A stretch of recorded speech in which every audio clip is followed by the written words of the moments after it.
everyone, this is your instructor Joe. Thank you for all your questions, subscribing and donations. So today we're going to work on this passage. Or actually there are two passages that we're going to work on. The first one is this.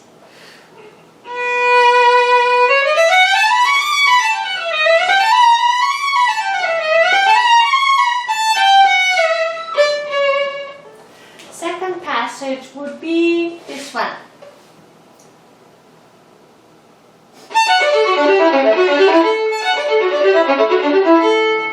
So our subscribers are working on this specific piece, which is Mozart Concerto number 3, first movement. This violinist is wondering when can one know when to speed up, when we can get faster eventually to the performance tempo when you're playing fast runs, 16th note. So I picked these two different passages of Mozart Concerto because one is, they're both 16th notes, but one is over long slur, the other one is rather separated. So we could tackle on these fast runs in two different versions, slurred and separated. So number one, don't push the tempo too much, meaning when you play in performance tempo once, and then maybe you can give a second chance, play again. By the second time, you're still not getting it. Probably it is too early for you to keep repeating same way. So whatever, or no matter how fast, how slow, how difficult the passage is, when you first played, it's not right. So maybe you can give second chance, try second time. If still first and second time you're not getting it, then third time you should be strong enough to stop and then change something of your practicing. So either the good approach would be slow down, meaning slower tempo, much slower, that you can reach the level of playing or quality of playing that you wish, or reduce the amount of passage that you want to do. So instead of 4 bars, maybe work only 1 bar or half, or even just a couple notes at a time. Yeah. Then gradually you speed up. The way you know when you're ready to move on to the next level of playing, meaning that you can get maybe a little faster, would be if you can play 3 times in a row, not once good, once not good, and again good, not like that. 1, 2, 3 in a row.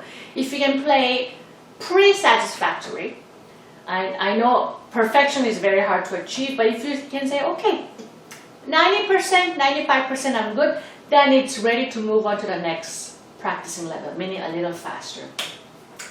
And then like that, you move on eventually to the performance tempo that you would play.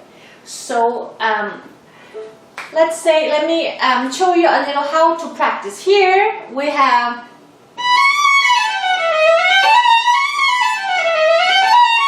so there's a lot of fast runs in one slur. The common mistakes would be left and right, it's uneven. So both them, something like that. I'm sure it's not that bad, but I'm just trying to exaggerate. So this one has to be absolutely equal. Each one has to be like a little machine gun, like this. So the way you achieve that one is by practicing dotted notes like this. I'm sorry.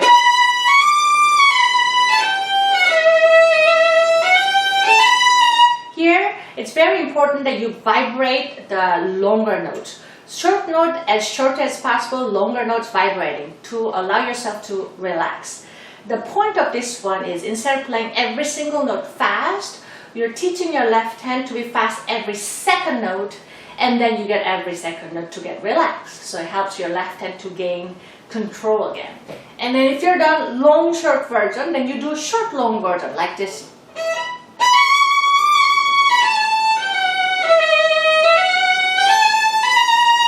Like that.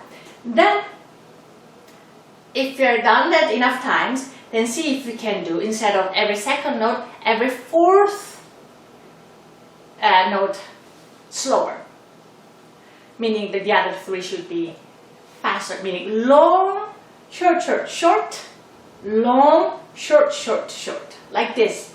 The concept is same. Long notes vibrato. Sorry.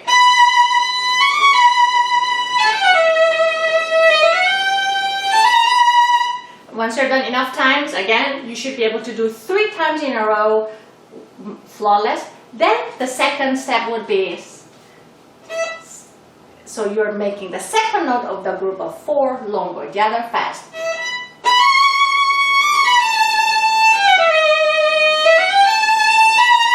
Like that, you make the first note long, the other fast, second note long, the other fast, third, fourth, the group of 4. So you're giving only one chance to relax, the rest fast moving fingering. That way you're teaching your left hand to move fast in a relaxed way.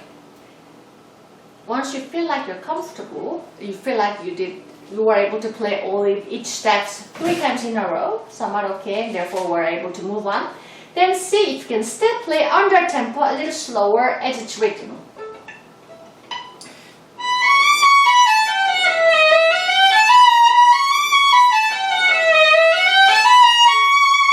Would be great if you can practice with a metronome. Then, if you feel comfortable, then see if you can speed up.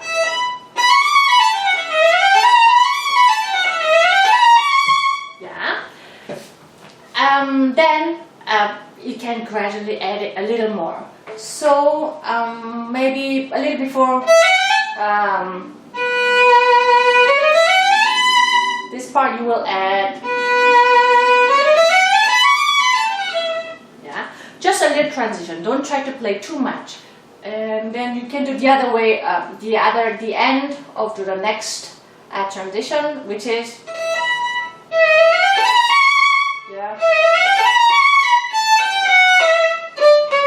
like that. The other passage that I mentioned at the beginning, which is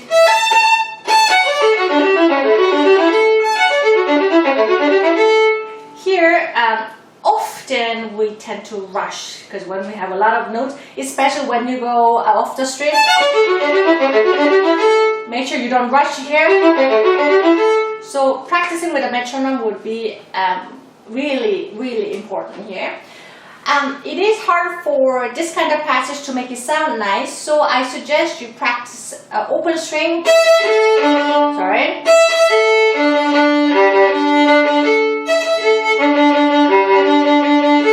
Notice that when I play under tempo, I don't do off the string because even when you're able to do it off the string, this is totally different movement than when I play.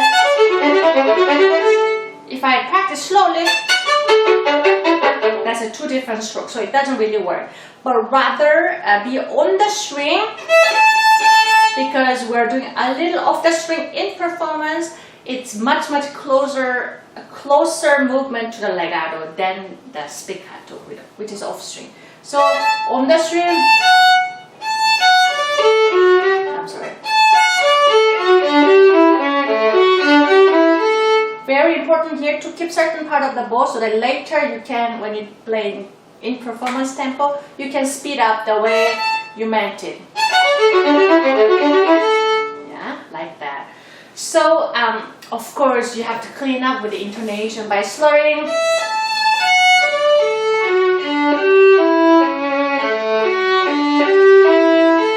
In a very calm way. Then separate bow.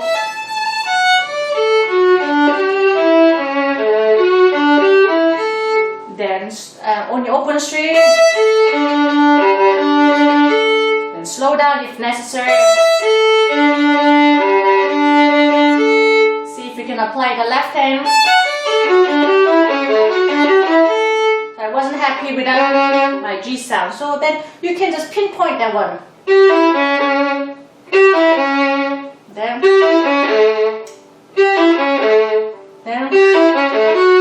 So what I'm doing is I'm just pinpointing that one specific part and holding onto the note or sustain or stop on that note where I had problem with. Therefore, I'm teaching my hand how to behave so that I can get it even when I play in performance tempo. And gradually, when you're happy, then you move on to the next level, which is you're adding one more note, like this. Again. times in a row I was able to play somewhat okay, then I add one more note like this. Then here. Did I play 3 times? I think so. Then next step, add one more note.